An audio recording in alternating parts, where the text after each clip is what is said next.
उत्तर प्रदेश में पहले चरण के मतदान में 50 से 52 सीटें जीतने का सपा ने किया दावा, भाजपा को झटका। जी दोस्तों, आपको बता दें कि उत्तर प्रदेश विधानसभा चुनाव के पहले चरण की वोटिंग के बाद राजनीतिक दल अपने अपने दावे कर रहे हैं। इसी क्रम में सपा की सहयोगी पार्टी सुबह सपा के प्रमुख ओम प्रकाश राजभर ने दावा किया है कि उनका गठबंधन इस चरण की 50 से 52 सीटें जीत रहा है। बता दें कि पहले चरण में 10 फरवरी को 11 जिलों की 58 विधानसभा सीटों पर मतदान हुआ था और 58 में से 50 से 52 सीटें जीतने का सपा ने दावा किया है। इसी के साथ आपको बता दें कि रामपुर में भाजपा पर बरसी प्रियंका गांधी, बोली गर्मी और चर्बी निकालने वालों ने युवाओं को किया गुमराह। जब दोस्तों आपको बता दें कि कांग्रेस की राष्ट्रीय महासचिव प्रियंका गांधी ने बृहस्पतिवार को रामपुर शहर विधानसभा क्षेत्र में रोड शो किया तो बिलासपुर और चमरौआ विधानसभा सीट से पार्टी प्रत्याशी के समर्थन में जनसभा को संबोधित किया। इस दौरान उन्होंने जहां एक और किसान आंदोलन, नोटबंदी, जीएसटी, रोजगार और भ्रष्टाचार के मुद्दे पर केंद्र सरकार को घेरा तो वहीं बिलासपुर क्षेत्र के किसान नवरीत सिंह की किसान आंदोलन के दौरान हुई मौत का मुद्दा भी उठाया। प्रियंका गांधी ने बिलासपुर में मोहल्ला सोमवार की बाजार में पार्टी के प्रत्याशी संजय कपूर के समर्थन में एक जनसभा को संबोधित किया। उन्होंने कहा कि इस सभा में कितने युवा बेरोजगार हैं, गर्मी और चर्बी निकालने वालों ने युवाओं को गुमराह किया और रोजगार नहीं दिया। उन्होंने नोटबंदी, जीएसटी, कृषि कानून, गन्ने बकाया भुगतान, लखीमपुर खीरी प्रकरण, कोरोना काल की दुष्वारियों का भी मुद्दा उठाया और भाजपा पर बड़ा हमला बोला। इसी के साथ आपको बता दें कि अखिलेश यादव ने भाजपा पर बोला हमला, कहा किसानों के गुनहगारों को घूमने की इजाजत देने वालों की विदाई तय। जब दोस्तों आपको बता दें कि उत्तर प्रदेश में भारतीय जनता पार्टी सरकार को झूठी और अन्याय सरकारी करार देते हुए समाजवादी पार्टी अध्यक्ष अखिलेश यादव ने कहा कि किसानों को कुचलने वालों को खुलेआम घूमने की इजाजत देने वाली पार्टी की विदाई 10 मार्च को हो जाएगी। यादव ने शुक्रवार को यहां जनसंपर्क करने के दौरान कहा कि उत्तर प्रदेश में भाजपा की झूठी और अन्याय करने वाली सरकार से निजात पाने के दिन नजदीक आ गए हैं। पहले चरण के चुनाव में अलीगढ़ वालों ने भाजपा पर ताला जड़ दिया, जिसकी चाबी अब नहीं मिलने वाली है। उन्होंने कहा कि 3 कृषि कानून का विरोध कर रहे किसानों के ट्रैक्टरों के आगे भाजपा सरकार ने कीलें लगाई, ट्रैक्टर ले जाने वालों पर मुकदमा दर्ज कराए, किसान आंदोलन में 700 किसान शहीद हो गए, जिसके लिए भाजपा जिम्मेदार है। इन सब के बावजूद देश और प्रदेश के किसान एकजुट रहे और पीछे नहीं हटे। आखिरकार सरकार को पीछे हटना पड़ा, इसके लिए किसान को बधाई है। अब अखिलेश यादव ने कहा कि अब उत्तर प्रदेश में भी भाजपा की विदाई तय है।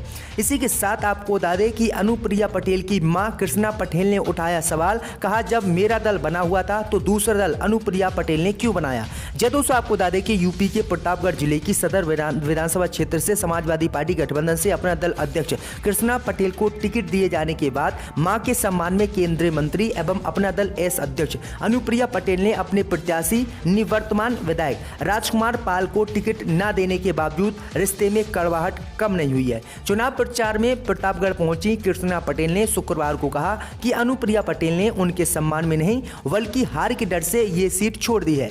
उन्होंने भारतीय जनता पार्टी से प्रत्याशी उतारकर मेरे रास्ते में कांटा बोया और उन्होंने कहा कि अब अनुप्रिया पटेल को सोचना चाहिए कि जब मां कृष्णा पटेल का दल बना हुआ है तो आखिरकार उन्होंने मुझसे दूर जाकर दूसरा दल क्यों बनाया। इसी के साथ आपको बताएं दोस्तों कि केशव प्रसाद मौर्य का तंज, कहा जनता समाजवादी पार्टी का नाम बदलकर समाप्तवादी पार्टी रख देगी। जब दोस्तों आपको बता दें कि यूपी के डिप्टी सीएम केशव प्रसाद मौर्य ने समाजवादी पार्टी पर जोरदार निशाना साधा। केशव मौर्य ने कहा कि 2022 के चुनाव में जनता समाजवादी पार्टी का नाम बदलकर समाप्तवादी पार्टी रख देगी। उन्होंने कहा कि हम गुंडों और माफियाओं को रोकते भी टोकते भी, फिर भी ना माने तो ठोकते भी, जबकि सपा सरकार के कार्यकाल में गुंडों, माफिया और अपराधियों को रोकने और टोकने वाला कोई नहीं था। इसी के साथ आपको बता दें कि उन्नाव में दलित लड़की की हत्या पर घिरी सपा तो अखिलेश यादव ने झाड़ा पल्ला। जय दोस्तों आपको बता दें कि समाजवादी पार्टी के शासन में मंत्री रहे फतेह बहादुर सिंह के बेटे रजौत सिंह पर उन्नाव में दलित लड़की की हत्या करने के लगे आरोप और खेत से लाश मिलने के बाद सियासत तेज हो गई है। भारतीय जनता पार्टी और बहुजन समाज पार्टी की ओर से घेरे जाने के बाद अब सपा अध्यक्ष अखिलेश यादव ने पल्ला झाड़ते हुए कहा है कि मंत्री के बेटे का सपा से कोई लेना देना नहीं है। उन्होंने कहा है कि फतेह बहादुर सिंह की 4 साल पहले मौत हो चुकी है और उनका बेटा सपा का सदस्य नहीं है। अखिलेश यादव ने एक टीवी चैनल से बातचीत में कहा कि जिस पर आरोप है उससे समाजवादी पार्टी का कोई नाता नहीं है। पुलिस प्रशासन कड़ी से कड़ी कार्रवाई करे। जो समाजवादी पार्टी में थे वह 4 साल पहले मर चुके हैं। उनके बेटे पर आरोप है वह पार्टी के संगठन में किसी पद पर या सदस्य नहीं है। तो ये बड़ी अपडेट आ रही है। इसी के साथ आपको बता दें कि पूर्वांचल में उत्तर प्रदेश के पूर्वांचल में अब डेरा डालेंगे अमित शाह समेत बीजेपी के कई दिग्गज नेता जो है पश्चिमी उत्तर प्रदेश में हार के बाद लिया है भाजपा ने फैसला। जब दोस्तों आपको बता दें कि पश्चिमी उत्तर प्रदेश के पहले चरण में भाजपा को पश्चिमी उत्तर प्रदेश की जनता ने धूल चटा दी और बुरी तरह से भाजपा पश्चिमी उत्तर प्रदेश में हारी। वहीं आपको बता दें कि पहले चरण में जबरदस्त सपा आरएलडी के समर्थन में वोटिंग को देखते हुए भाजपा बुरी तरह से डर गई और भाजपा ने अब पूर्वांचल में जीत को लेकर पूर्वांचल में डेरा डालने का ऐलान किया है। दरअसल आपको बता दें कि पूर्वांचल में अब अमित शाह सहित बीजेपी के कई बड़े दिग्गज नेता डेरा डालेंगे और जीत के लिए भाजपा ने जबरदस्त प्लानिंग की है। तो ये बड़ी अपडेट आ रही है। इसी के साथ आपको बता दें दोस्तों कि बदायूं में बोले अखिलेश यादव, गर्मी निकालने वाले पहले ही चरण के चुनाव में पड़ गए ठंडे। जब दोस्तों आपको बता दें कि उत्तर प्रदेश के पूर्व मुख्यमंत्री अखिलेश यादव आज बदायूं दौरे पर पहुंचे। इस दौरान उन्होंने जनसभा को संबोधित करते हुए योगी सरकार पर जमकर निशाना साधा। अखिलेश यादव ने कहा कि आपने भाजपा के एक नेता के भाषण को सुना होगा जो कह रहे हैं कि गर्मी निकाल देंगे। जैसे ही पहले चरण का चुनाव हुआ उनके कार्यकर्ता और नेता ठंडे पड़ गए। पंचायत चुनाव के दौरान आपने देखा होगा कि बीजेपी ने लोकतंत्र को लूट लिया, बेटियों का चीरहरण तक कर लिया। इसलिए इनको जवाब देने का समय आ गया है। उन्होंने बसपा प्रमुख को आड़े हाथ लेते हुए कहा कि कुछ पार्टियां बाबा साहब भीमराव अंबेडकर जी के रास्ते से भटक गए, इसलिए सब उसके बहुत सारे नेता सपा में आ गए। उन्होंने अपने चुनावी वादे को दोहराते हुए फिर से कहा कि हमारी सरकार बनते ही आईटी के क्षेत्र में 22 लाख रोजगार दिए जाएंगे और ये समाजवादी पार्टी ऐलान करती है। इसी के साथ आपको बता दें दोस्तों कि अब यूपी विधानसभा चुनाव में चंदौसी में सीएम योगी आदित्यनाथ की सुरक्षा में चूक, मंच के पास पहुंची 2 लड़कियां। जय दोस्तों आपको बता दें कि उत्तर प्रदेश के मुख्यमंत्री योगी आदित्यनाथ की जनसभा में कड़े सुरक्षा इंतजाम के बावजूद 2 युवतियां सुरक्षा घेरा लांघकर डी के अंदर घुसकर मंच के पास तक पहुंच गईं।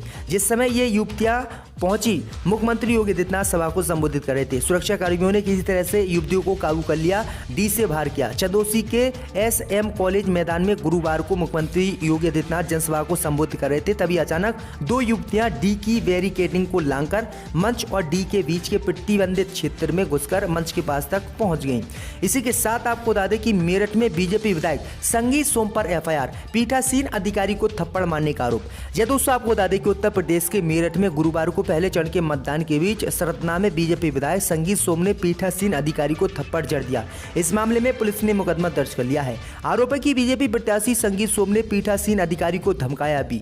हंगामे की जानकारी लगने पर डीएम और एसएसपी मौके पर पहुंचे। पुलिस ने संगीत सोम और उनके समर्थकों के खिलाफ केस दर्ज कर लिया। बता दें कि संगीत सोम मेरठ की सरतना सीट से इस समय विधायक हैं। इसी के साथ आपको बताएं दोस्तों कि कांग्रेस पार्टी ने जारी की 30 स्टार प्रचारकों की लिस्ट, गुलाम नबी आजाद का नहीं है नाम। जब दोस्तों आपको बता दें कि उत्तर प्रदेश विधानसभा चुनाव में प्रचार के लिए कांग्रेस ने अपने 30 स्टार प्रचारकों की लिस्ट जारी कर दी है। पार्टी की नई लिस्ट में कांग्रेस नेता राहुल गांधी, प्रियंका गांधी वाड्रा, भूपिंदर सिंह हुड्डा और चरणजीत सिंह चन्नी समेत दूसरे नेताओं का नाम शामिल है। ये सभी नेता 5वें चरण के चुनाव के लिए प्रचार करेंगे। कांग्रेस की नई लिस्ट में पहले नंबर पर राहुल गांधी, दूसरे नंबर पर प्रियंका गांधी वाड्रा का नाम शामिल है। राजस्थान के सीएम अशोक गहलोत और पंजाब के सीएम चरणजीत सिंह चन्नी का भी नाम शामिल है। छत्तीसगढ़ के सीएम भूपेश बघेल, राजस्थान के पूर्व डिप्टी सीएम सचिन पायलट, दलित नेता उदित राज और कांग्रेस प्रवक्ता सुप्रिया श्रीनेत भी 5वें चरण के लिए यूपी में चुनाव प्रचार करेंगे।